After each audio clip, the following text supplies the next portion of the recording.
시청자 여러분 안녕하십니까. 지금부터 전학견의 안보정론을 시작하겠습니다.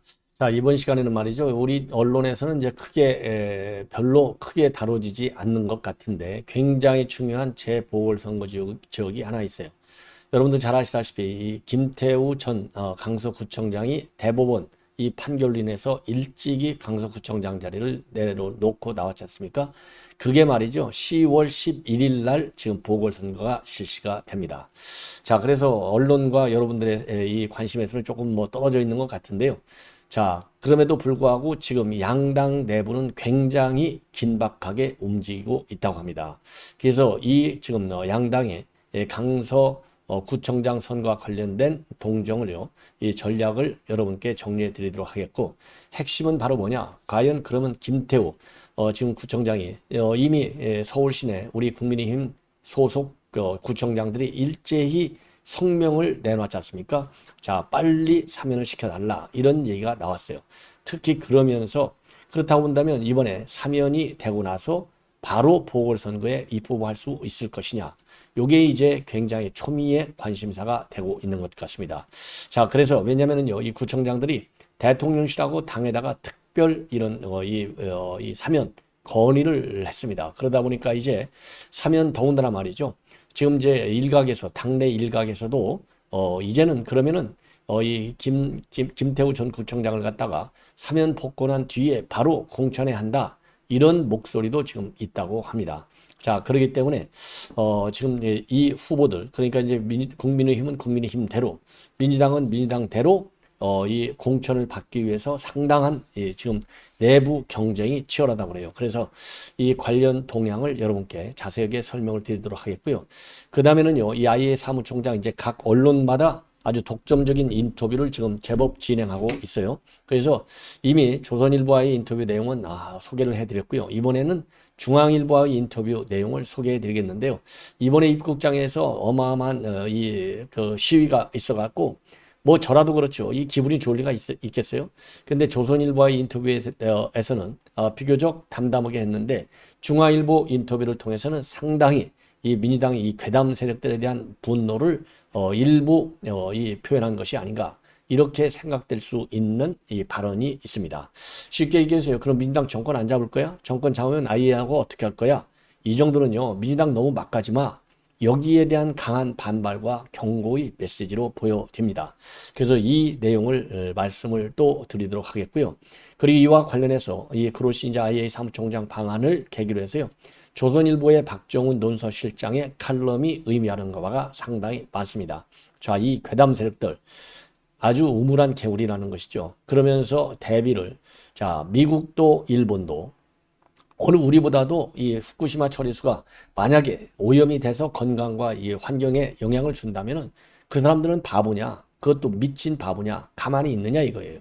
그래서 이 광우병 사태하고 비교해서 칼럼을 아주 정리를 잘 해놨어요. 그래서 이러한 이 칼럼을 보면은요, 우리가 어떠한 비판 논리를 세워야 될 것인지 이런 거에 대해서 또 이 보완적 아이디어를 얻을 수가 있어요.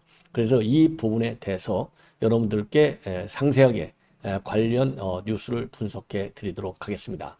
자, 먼저요. 먼저 여러분들 지금 이제 지금 강서구청장 이게 10월 11일로 지금 이제 날짜가 잡혀져 있는데요. 10월 10일이면 이제 불과 한 석 달밖에 남지 않았어요. 그래서 지금 이제 물밑에서는 국민의힘은 국민의힘대로 그리고 민주당은 민주당대로 굉장한 지금 이 출마자들의 물밑 이 뭐라고 그럴까요? 활동이 굉장하다. 이런 지금 보도가 나오고 있어요. 자, 그래서 우선요, 결론적으로 말씀을 드리면, 그러면 민주당에서 국민의힘에서 과연 누가 열심히 경쟁적으로 뛰고 있느냐. 특히 국민의힘에서는 과연 어떤 인물들이 가장 이 경쟁력 있게 뛰고 있느냐. 이렇게 이제 궁금한 거, 이런 것도 말씀드리고요. 그 다음에 이제 강서하면 여러분들 잘 아시다시피 전통적으로 야권 지지 성향이 굉장히 강한 데입니다. 자, 그러다 보니까 지금 이제 국민의힘에서 굉장히 지금 어려운 작업을 할 수밖에 없다. 그래서요, 전반적으로 보면은 우리 국민의힘에서는 이번 강서 보궐선거는요, 이게 이제 전통적으로 야권이 굉장히 강한 지역이기 때문에 철저하게 지역선거전 개념으로 간다. 이렇게 되어 있고요. 민주당의 경우에는 무슨 소리야? 이러면서 지금 어느 쪽으로 가고 있느냐? 민주당의 경우에는요, 이거를 갖다가 내년 총선 전초전으로 삼고 있다. 이러한 보도가 지금 나오고 있어요. 그래서 쉽게 얘기해서 이제 전초전으로 삼다는 얘기는요, 내년 이 보궐선거에 대한 사전 심판론을 키우겠다. 이런 지금 이 전략으로 나오고 있어서 우리 국민의힘의 경우에는요, 더군다나 지금 당헌 당규상으로 그 보궐선거의 원인을 제공했을 경우에는 우리가 공천을 하지 않는다. 이런 규정과 맞물려서 굉장한 지금 고민에 빠져 있다. 그래서 최악의 경우에는요, 공천하지 않는 문제까지도 거론하고 있다고 합니다. 자, 그래서 이러한 지금 이 큰 틀에서 말이죠, 이러한 지금 상황에 있어요. 자, 그러면 우리 여권에서는 과연 누가 이 유력한 후보로 지금 거론되고 있느냐? 요걸 보면 말이죠, 여러분들 잘 아시다시피 우선요, 이 김태우 구청장이 사면을 받고 나서 바로 보궐선거에 출마하느냐, 이게 이제 관심사예요. 그래서 이번에 말이죠, 이 구청장들이 15명이 이 긴급 성명을 내고 바로 좀 사면해서 차기 선거에 뛸 수 있도록 해달라, 이러한 주장을 하게 된 것이고요. 당내 일각에서도 어쨌든지 간에 이 김태우 카드를 써야 될 것이 아니냐, 이러한 설이 또 나오고 있다고 합니다. 자, 그리고요, 그런데 이제 문제는 뭐냐? 아까 말씀드린 대로 내부 규정이에요. 보궐선거의 원인을 우리 국민의힘에서 제공했을 경우에는 후보를 내지 않는다. 그런데요, 여기에서 얘기하는 보궐선거의 원인, 이거는요, 이 공직선거와 관련돼 있다는 겁니다. 그런데 이번에 이제 김태우 구청장의 경우에는요, 공직선거에 대한 어떤 부정, 그런 불법 때문에 뭐라고 그럴까요? 이 피선거권이 방탈된 것이 아니고, 이제 공익제보라고 하는 특수한 상황을 가지고 지금 이제 김명수 사법부가 의도적으로 말이죠, 더군다나 민주당이 의도적으로 빨리 대법원 판결을 내가지고 이제 잘라낸 것이 아니냐, 이런, 그러니까 정치 재판을 했다, 이런 지금 비판을 많이 받고 있지 않습니까? 그러다 보니까 더군다나 말이죠, 민주당에서 이거 빨리 좀 심판을 해라, 이런 이 기자회견까지 나왔는데, 그 기자회견 당사자 중에 한 명이 현재 강서 국회의원으로 되어 있는 한정혜가 또 기자회견을 했어요. 자, 그래서 더더욱이 지금 우리 구청장을 비롯한 우리 여권에서는 이렇게 정치 재판을 한 건데, 이거를 갖다가 사면해서 차기 포선에 내보내야 될 것이 아니냐, 이러한 주장이 나오고 있다고 합니다. 자, 그러면은 지금 이제 유력한 후보 중에 한 사람으로 거론되는 게 김태우고요. 그 다음에 이제 김철근 씨, 김철근은 여러분들 잘 아시다시피 그 이준석 때 정무 특보를 한 거나 마찬가지로 정책 보좌관 역할을 많이 했고, 그리고 이제 이준석의 이 대전 접대 사건과 관련해서 일종의 메신저로 또 활동을 많이 한 바 있어요. 예, 그런 점에서 또 많이 알려져 있는 인물이고요. 그리고 김철근의 경우에는요, 잘 아시다시피 김철근의 경우에는 이제 또 호남 쪽으로 되어 있고, 최근까지도 강서에서 당협위원장, 강서병이죠, 위원장을 맡아왔습니다. 자, 그래서 이 김철근 이 정무특보 이분의 또 이 출마 가능성도 있는데, 이제 문제는 뭐냐? 이 김철근은요, 지금 이제 이번에 이준석의 성상납 문제와 관련해서 이제 가짜문서, 말하자면 이제 무마하는 공작에 관여했다. 그래서 지금 징계를 받고 있거든요. 그러니까 김철근 전 당협위원장이 만약에 공천을 받기 위해서는 이 징계 문제를 풀어야 되는 이 과제가 남아 있는 겁니다. 자, 그런 점에서 조금 이제 어렵다, 불리한 점이 있다, 이러한 보도가 나오고 있어요. 자, 이 외에도 말이죠, 우리 국민의힘 경우에 여러 명이 지금 거론되고 있는데, 김용성 전 시의원, 그 다음에는 이제 황동현 전 구의원, 이런 분들이 거론되고 있고요.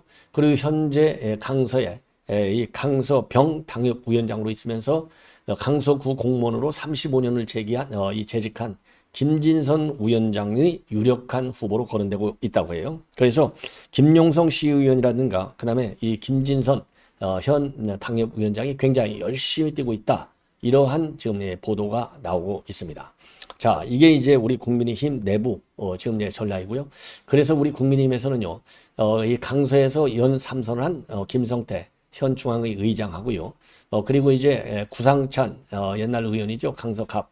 예, 구상찬 전 의원 이런 분들이 수시로 만나서 선거 전략을 짜고 있고 여기에 여의도 연구원장이 직접 현지를 뛰면서 분위기를 점검해 나가고 있는 상황이다. 지금 이렇게 알려지고 있는데요. 국민의힘에서 지금 우려하는 바는 바로 뭐냐? 전통적으로 우리 국민의힘이 약세 지역이고 그다음에 민주당이 이제 강세 지역이지 않습니까? 이러다 보니까 어쨌든 간에 김태우 이 강서구청장이 탄생을 했지만은 그 당시만 하더라도 대선 직후에 윤석열 바람을 일으켜가지고 된 거라 이거죠.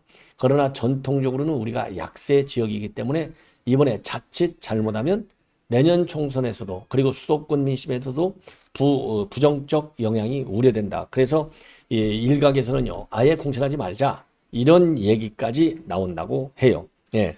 그런데 그러면 어느 정도나 전통적으로 우리가 약세 지역이냐? 제가 쭉 그 통계 자료를 찾아봤어요. 그랬더니 우선요, 이 김태우 구청장 직전에 있던 노현송 이 강서구청장의 경우에는요, 3선 연임을 했어요. 그리고 대선 때도 말이죠. 우리 윤 대통령은 46%를 받은 데 비해서 46.97, 이 이재명이는요, 49.17%를 받았어요. 자, 그리고요, 김태우 강서구청장의 경우에는 51.3%대 민주당 후보였던 김승현 후보는 48.7%. 그래서 신승을 하게 됐습니다.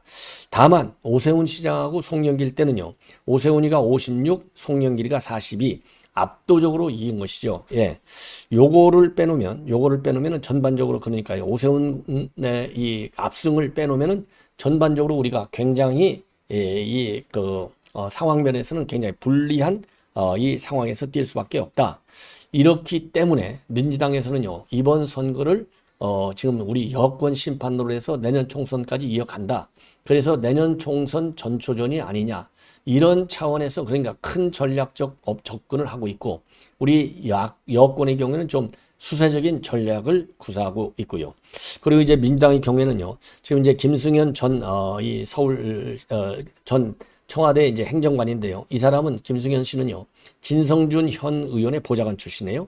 그리고 장상기 전 시의원인데 장상기 시의원의 경우에는 이제 한정혜 의원의 지원을 받고 있다. 그리고 김경 현 서울시의원, 그다음에 최동철 강서구 전 의장, 그다음에 김용현 전 서울시의원 이런 사람들, 그다음에 이현주 강서 미래포럼 대표 이런 많은 분들이 뛰고 있다고 그래요. 그래서 지금 민주당의 경우에는 이게 내부로 치달을 수도 있는 것이 아니냐 이런 우려가 있어서 이 교통 정리가 좀 복잡한 상황이다. 왜냐하면요 지금 진성준 의원도 당내 부대변인가를 하고 있고 어쨌든 지금 강서에서 2번씩이나 된 그야말로 친문 핵심으로 돼 있잖아요. 그리고 한정혜 의원도 이미 장관까지 했고요. 5의원으로 돼 있어요. 그러다 보니까 미는 후보가 각각 다른 겁니다. 그래서 지금 내분 가능성을 우려하면서 전초전으로 끌고 간다. 이러한 전략을 가지고 있다는 점까지 말씀을 드립니다. 자, 이렇게 해서요. 지금 이제 강서 이 구청장 선거 내년 10월 11일인데 어쨌든 우리가 찾아와야 되지 않겠느냐. 그리고 이제 전략적인 판단을 해야 되겠지만은요. 또 하나 이제 우려스러운 점은 우리 국민의 입장에서는요. 지금 그러니까 이 판 자체가 좀 우리한테는 어려운 지역이다. 이런 점도 있지만 지금 이렇게 판 자체가 어렵다 보니까 승산이 그렇게 많지 않아서 자칫 잘못하면 만약에 이게 선거에서 지게 되면은 김기현 대표의 책임론 그리고 윤석열 대통령의 책임론까지 거론될 가능성이 있다는 것이죠. 그런 점에서 굉장히 신중하게 지금 여러 가지 전략을 검토하고 있는데 지역 밀착형 후보로 내세워야 될 것이 아니냐. 예. 그런데 지금 현재 거론되고 있는 시의원이라든가 구의원은 정치적인 무게감이라든가 인지도 면에서 굉장히 약하다. 예. 그래서 지금 중앙당 차원에서 누구를 내리꽂아야 하는 것이 아니냐. 이런 얘기가 있고요. 민주당도 마찬가지입니다. 중앙당에서 이런 전국적 선거 내년 총선을 대비한 이런 전초전으로 지금 생각 중에 있기 때문에 중앙당에서 후보를 직접 골라낸다. 이러한 작전이라고 합니다. 자, 이 정도로 말씀을 드리고요. 이번에는 이제 그다음에 이 그로시 이제 IA 사무총장의 중앙일보 인터뷰 내용을 말씀을 드리도록 하겠습니다. 한마디로 얘기해서요. 민주당 너네는 정권 안 잡을 거야? 너네 정권 안 잡게 되면 아이하고 도대체 어떤 관계를 유지하려고 그런 식으로 괴담만 퍼뜨리나 딱 이 메시지의 내용이고요. 그리고 이제 조선일보 인터뷰에서도 밝힌 대로 지금 북핵 상황이 굉장히 심각하다. 북핵 상황에 대한 우려를 지금 표명하고 있는 점이 공통으로 되어 있습니다. 그리고 이번에 이제 이 사무총장이 들어올 때 공항에서 있었던 이 괴담 세력들의 이런 시위와 반대 이런 집회 여기에 대해서는 솔직히 기분이 나쁘다. 이렇게 직접적인 입장을 내놨어요. 예. 요런 것도 상당히 좀 우려스러운 상황이다. 예. 그래서 지금 이제 이 그로시 사무총장의 이런 발언을 보면은요. 기본적으로 이제 과학적인 접근, 그다음에 검증 이런 단어를 많이 썼어요. 그러면서 정당한 우려는 무시할 수도 없고 그리고 언제든 제기한다. 그러나 정치적인 의도를 가지고 이걸 공격한다면 이거는 다른 얘기다. 이거는 결국 민주당을 직격하는 것이죠. 그리고 이 공항에서 시위대에 밀려가지고 입국장 빠져나오는데 2시간이 넘게 걸린 거. 그리고 오늘 또요. 호텔 앞에 시민단체가 모여서 이 항의 집회를 했다고 합니다. 여기에 대해서 말이죠. 여기에 대해서 솔직히 좋진 않다. 예, 솔직히 좋지 않다. 이건 뭐 기본이지 않습니까? 솔직히 좋지 않다. 자, 그래서요. 예, 참고적으로 그러면은 이런 시위, 여러 가지 시위를 좀 말씀을 드리겠습니다. 먼저 사진을 통해서 말씀을 드리고 인터뷰 내용을 하겠는데요. 이게 이제 입국장에 들어올 때의 시위 상황입니다. 자, 이 정도가 되면은 기분이 뭐 좋을 리가 전혀 없잖아요. 그러니까 솔직하게 기분 안 좋아. 딱 직격을 날린 겁니다. 예. 자, 그리고요. 그렇지만은 민주주의 국가인 한국에서 당연히 사람들이 각자 의견을 표출할 수 있다. 나는 논쟁에 숨거나 이견을 무시할 생각은 전혀 없다. 다만 서로 존중하는 가운데 좋은 대화를 해야 된다. 예, 그리고 야당이 야당 이 의구심이 무엇이든지 간에 함께 파헤치고 답을 찾기 위해 노력한다. 이렇게 밝혔어요. 예. 자, 그러니까 이 뭐라고 그러죠?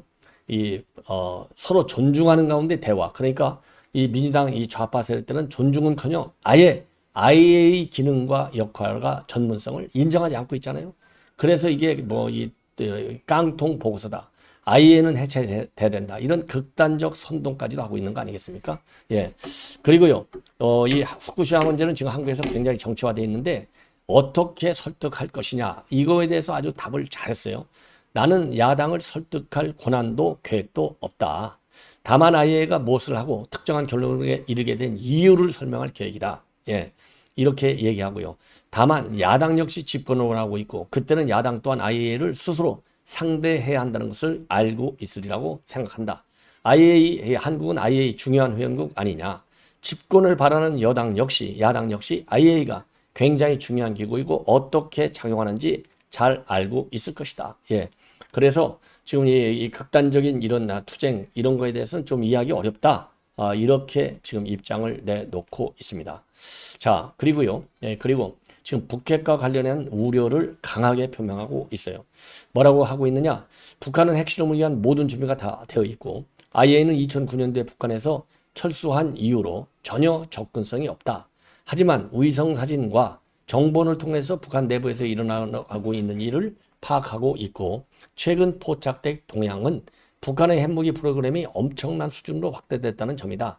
나는 언제나 역할을 할 준비가 되어 있다는 말을 반복하고 있고 우리는 북한의 오판을 막아야 하는데 북한의 완전한 고립은 굉장히 지금 위험한 상황이다. 이렇게 얘기를 했습니다. 그러면서요. 인터뷰를 마치면서 한국은 IAEA의 매우 중요한 회원국이다. 그리고 한국 언론에게도 언제나 대화의 문은 열려 있고 언제든 IAEA 본부가 위치한 오스트리아 빈을 방문해 달라. 이 정도로요. 굉장히 좀 화통한 모습을 보이고 있는 점도 좀 특징이 아닌가 이렇게 생각이 듭니다. 그 다음에는요. 이제 박정훈 논설실장의 이거 칼럼인데요. 이 칼럼을 말씀을 드리기 전에 이번 시위를 또 보여드리겠습니다. 이런 시위와 이 칼럼이 다 연계되어 있어요. 자, 민주당 지금 이재명이가 해양투기 반대한다. 롯데월드홀에서 뭐 철야 농성을 한다고 그랬는데 사실상은 실패한 농성이었고요. 농성쇼로 끝났다. 이렇게 보여집니다. 자, 이렇게 아주 점잖하게 팻말을 들고 농성을 했어요. 자, 이걸 보십시오. 이게 아주 가장 결정적 이게 이 농성쇼라는 게 여기서 나와요. 이걸 보시면 여러분들 자, 지금 이재명이가 뭘 하고 있습니까? 이재명이가 하는 거, 이재명이가 하는 걸 딱 눈에 보이잖아요. 이재명이가 뭘 하고 있어요? 자, 핸드폰을 만지작거리고 있잖아요. 이 핸드폰을 만지작거리면서 엉뚱한 일에만 신경을 쓰고 있는 게 바로 이 이재명입니다. 자, 이걸 보면 얼마나 이게 쇼맨십이 강한 이재명이냐 이렇게 볼 수 있고, 이것 때문에 지금 박정훈 논설실장의 칼럼이 나온 겁니다. 그래서 이 박정훈 논설실장의 칼럼을 빌면은요, 한마디로 이거예요. 일본은 미친 바보일까? 이렇게 칼럼이 시작되는 겁니다. 그래서 지금 괴담 세력들, 민주당 이 세력들이 국내 정치용으로 지금 괴담을 만들어서 지금 그 가짜 여론을 조성하고 있지만은, 이러한 괴담은 국경을 절대 넘지 못한다.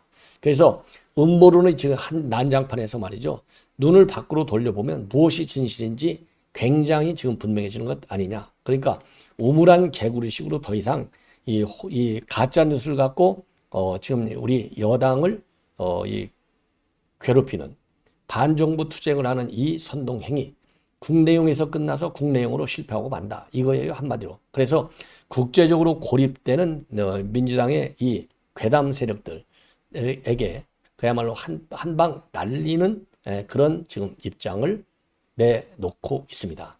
자, 이러한 문제 참 심각하다고 저는 보는데요. 자, 그러면은 지금 이제 이 박정훈 논설실장의 칼럼을 핵심적으로 좀 말씀을 드리겠습니다. 대표적인 것이 2008년도 광우병 사태를 보면은 딱 알 수 있는 거 아니냐. 광우병 사태가 났을 때 미국 사람들 꿈쩍도 않더라는 겁니다. 그 당시 내성송 구멍탁 이런 괴담을 들고 나왔는데도 불구하고 미국 사람은 미국 사람이지만은 수백만 명의 재미교포, 한국의 유학생들, 그리고 주재원들 가만히 있었는데, 그야말로 미국에 다녀오는 그 많은 여행객들은요, 햄버거 스테이크로 끼니를 때우면서 지금 그 당시 있었는데, 그러면 목숨이라도 걸어야 될 것 아니겠느냐. 그리고 당시 민주당 의원들이 국정감사차 워싱턴 대사관에 갔는데 갈비 육개장으로 만찬을 먹더라. 만찬을 하더라. 이게 얼마나 기가 막히냐. 그리고 그 당시에 차라리 청산가리를 먹겠다던 여배우는 LA에서 촬영 중에 햄버거를 즐겨 먹는 사진까지 보지 않았느냐. 그래서 이런 걸 보면 국내 정치 목적으로 창조된 괴담이니만큼 국경을 넘는 순간 먹히지 않는 것이 당연했던 것 아니냐. 그래서 지금 이번 후쿠시마 처리수 문제를 두고도 똑같은 정당, 똑같은 단체들이 똑같은 수법으로 지금 이 후쿠시마 문제에 달려들었는데, 핵 폐수, 독극물, 방사능 테러를 하면서 공포심을 조장하고 있지만은 15년 전과 마찬가지로 그들이 대답하지 못하는 딜레마에 딱 빠져 있고, 더군다나 일본이 얼마나 조용하냐, 이렇게 얘기하고 있어요.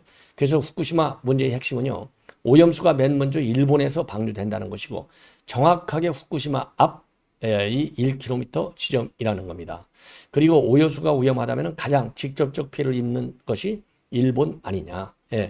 더군다나 수도 도쿄는 방류 지점에서 불과 20여 킬로밖에 떨어지지 않고 있고, 홋카이도를 비롯한 태평양 쪽 연근에는 다 영향권에 들어간다고 봐야 되는데, 일본 언론, 일본 국민, 일본 정치인 조용하다 이겁니다. 조용해.